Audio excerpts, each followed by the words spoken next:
Well, good afternoon, everyone. Thank you for taking the time to join us for this little bit of Hebrew as we're continuing to go through the book of Daniel, chapter 9, and we're going to finish with the chapter today, just one verse to complete this in verse 27. But as we saw in the previous verses leading up to this, there's a lot in this dream vision that Daniel had, a lot of speculation as to what time frame is taking place, who the people are, who is the major players, and so this is just so interesting.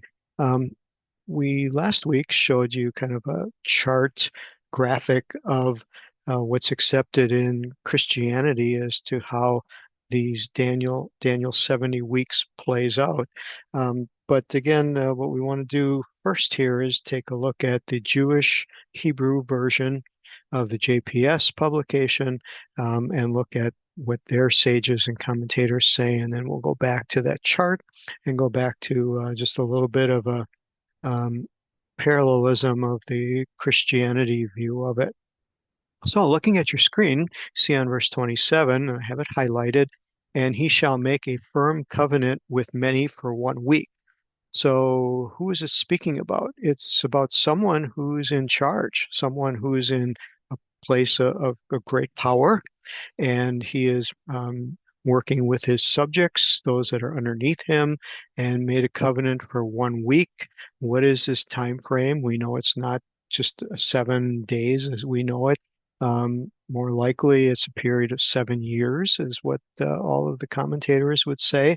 And then for half of the week, or a period bisecting the 7 years, or a period of 3.5 years, he shall cause the sacrifice and offering to cease. So, for there to be sacrifice and offering, there has to be a place where this is occurring. So, this would give reference that there is a temple.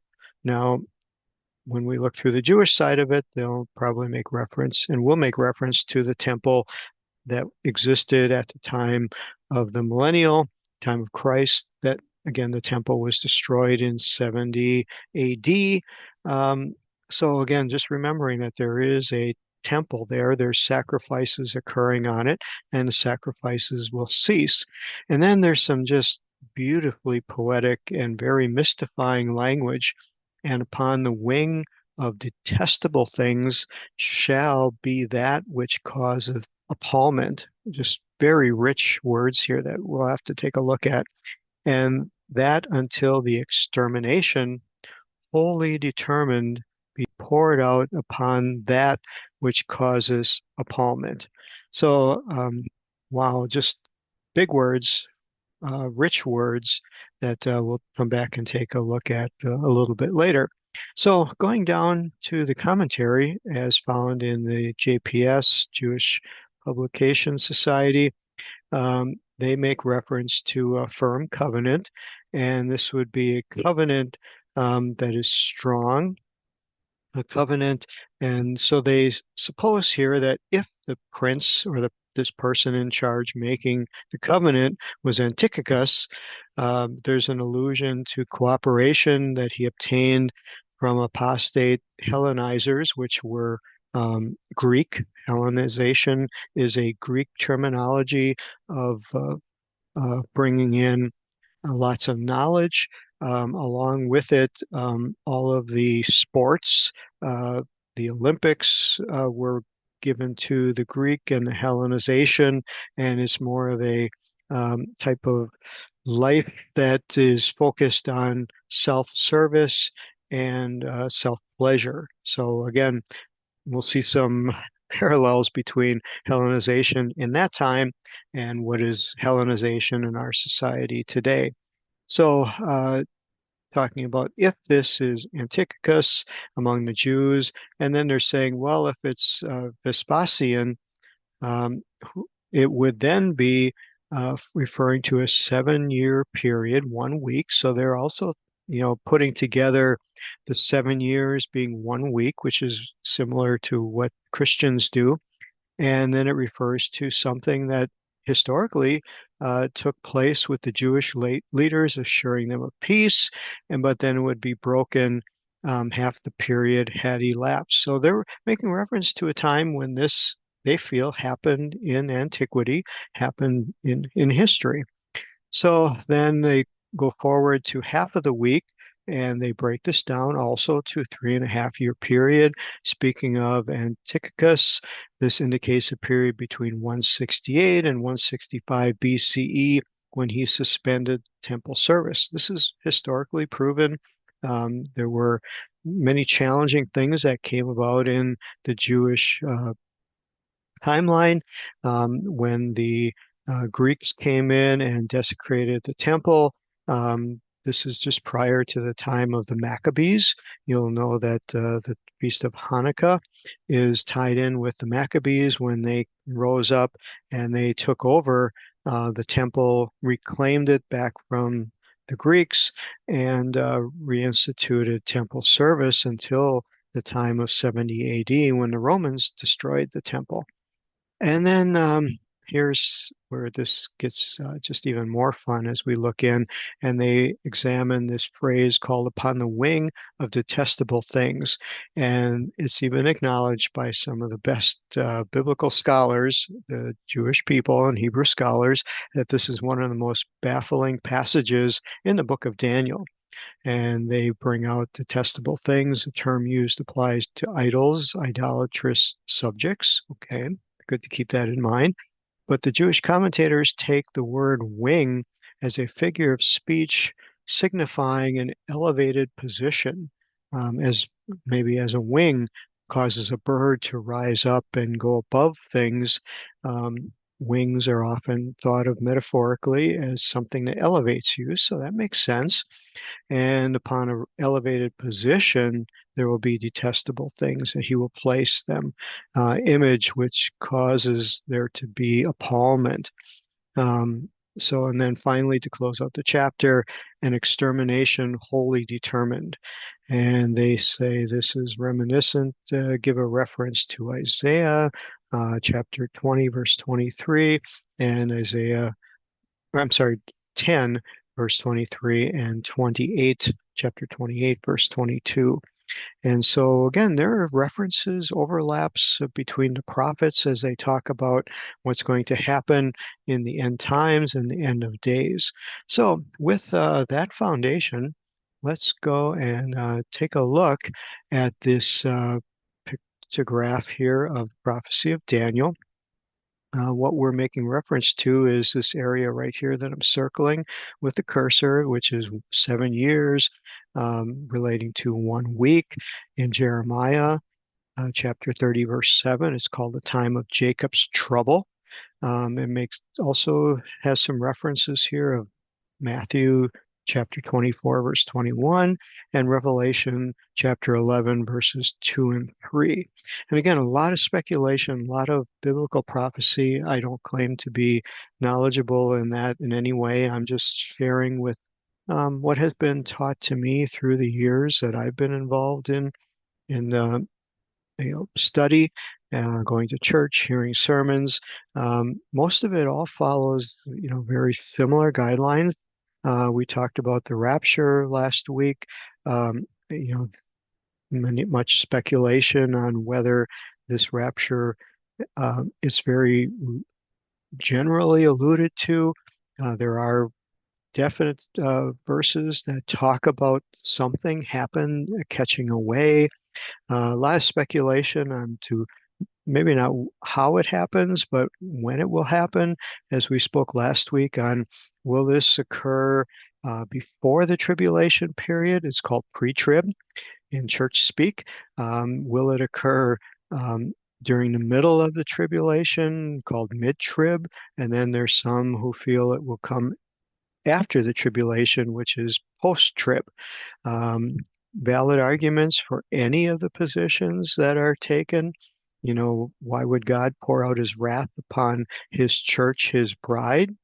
That's the thought behind pre-tribulation, that his church would be taken away before God's wrath comes out upon before his anger comes out upon people who have rejected him. Then there are those that are mid-trib who think, well, okay, that we'll feel some of it. And they use the reference to the plagues in Egypt. The Israelites suffered under plagues for a period of time until God made a distinction between the Israelites and the Egyptians, and then the plagues didn't bother the Egyptians anymore.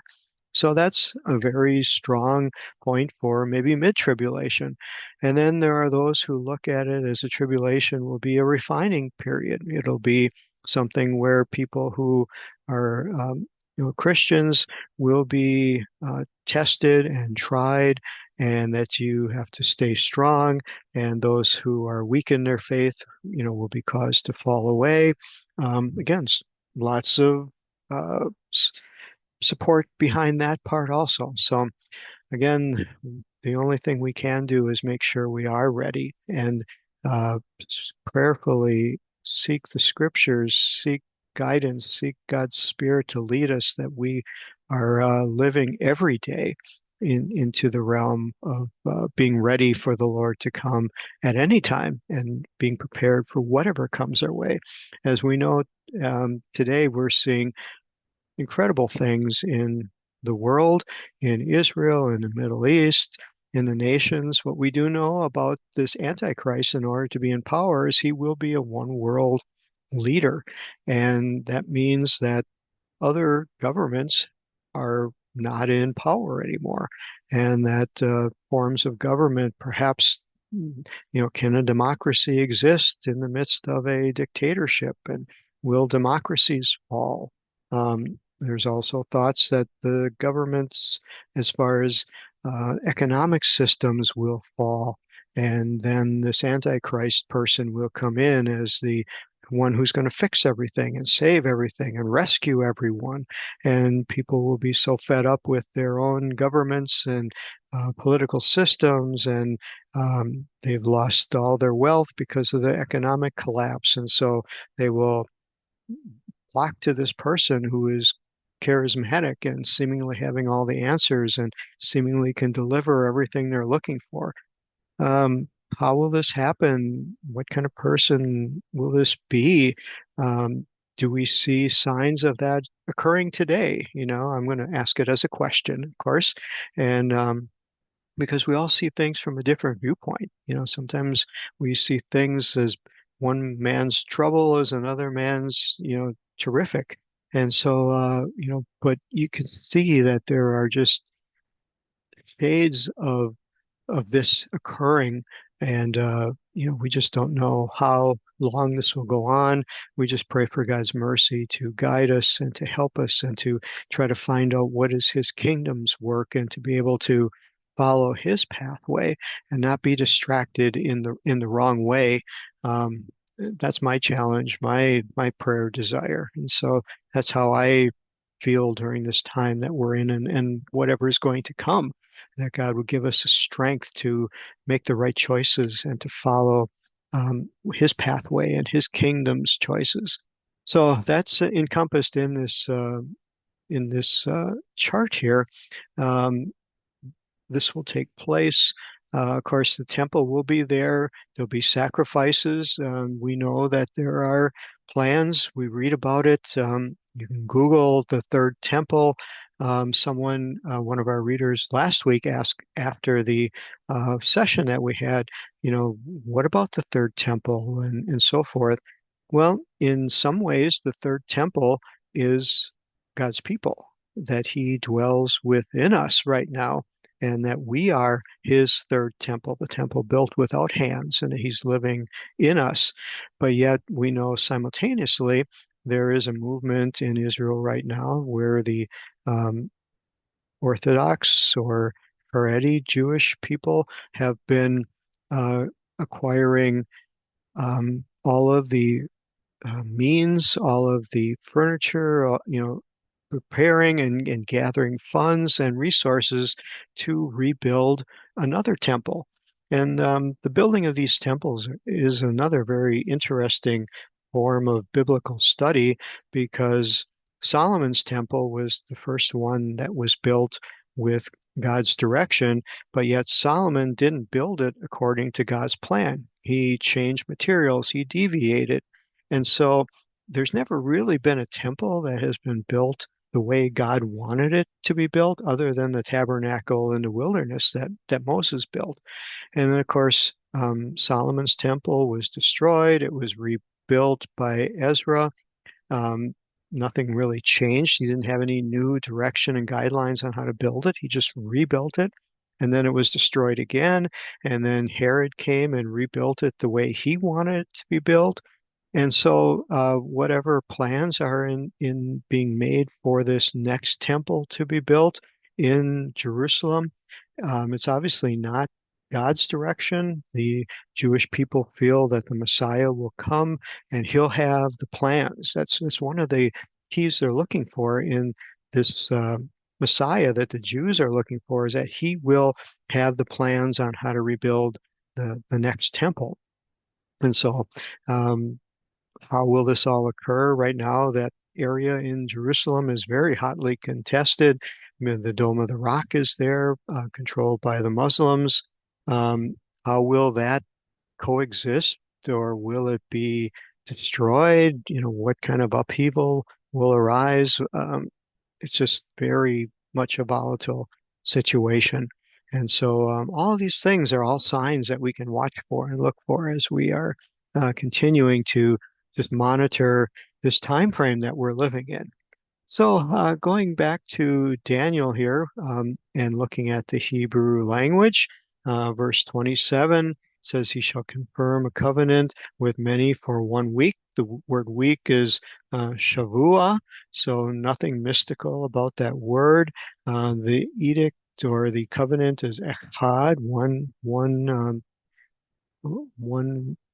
covenant that he makes has the word for zevach, which is sacrifice. So there's nothing unusual about that. And then here's the word that was causing a lot of concern is kanaf, which is wing. That is a standard word for wing. Nothing unusual about that. But let's look up this word of shikutsim, which is the word for abomination. And here we have the word shikuts. What's interesting here is this is a four-letter word. Normally Hebrew roots are 3 letters. So as you look down below, you'll see the origin is 3-letter root that we're used to seeing, which is shin, kuf, um, sade, sofit. It has the idea of filthy and idolatrous. Everything in biblical times was focused on whether you're worshiping the one true invisible God of Israel or you're worshiping other gods. And everything related to other gods have all these strong um, admonitions against it, abomination, detestable. And so it's no surprise that all of this fits into something that is very much reprimanded, very much advised against, and trying to make an understanding of, in probably both a natural way of how these idols were served, how these false gods were worshipped, and what kind of disgusting practices and rituals they went through. So again, a lot of strong, strong language on following these false idols. And so, well, how are these false idols going to get in the temple? How are they tied to this person who is labeled the Antichrist, who no one knows he's the Antichrist? He's in power, he's ruling everything. He's seemingly the good guy, setting up the temple, overseeing the Jews, doing everything as far as worshiping and offering sacrifices. And it's going to seem like he's a great guy, but then all of a sudden, halfway through, it looks like it prophesies that he will be revealed for who he really is. His evilness will come out, and then he'll do something in the temple that will just be an abomination, and it's going to wake everybody up, wake up the Jewish people, and they'll see, oh, we were tricked, we were deceived, and then things are just going to deteriorate very, very rapidly. This word for consummation is very interesting as kala, which is also the word used associated with marriage, with a covenant, with a strong bonding to where a joining is taking place, and two are becoming one, and a fulfillment, all linked together in this word kala, and it's used many other places in Hebrew scriptures, talking about even the Sabbath. Um, Reverence and the observation of the Sabbath is tied in with this kala of joining in oneness with the spirit of the Sabbath and keeping the Lord's Sabbath. So it's just a very fascinating word and many, many different usages there. So with that, we come to the end of this chapter. A lot to think about, a lot to ponder. My prayer is that we each take this to heart. We let God speak to us and guide us and help us to be prepared. Are we going to get all the answers we need from this? I don't think so, but we will come away with the desire. We will come away with the knowledge of, okay, this may be playing out in front of us, and how do I find the right relationship with God to make sure that I am ready and that my loved ones are ready and that we can have His help, His mercy, which we need so desperately to navigate these last days that we're living in. So God bless you all. Thank you so much for joining. We will not have class next week as it is a holiday week, and so I pray you enjoy the time off, and we'll reconvene 2 weeks from today. God bless you all. Bye bye.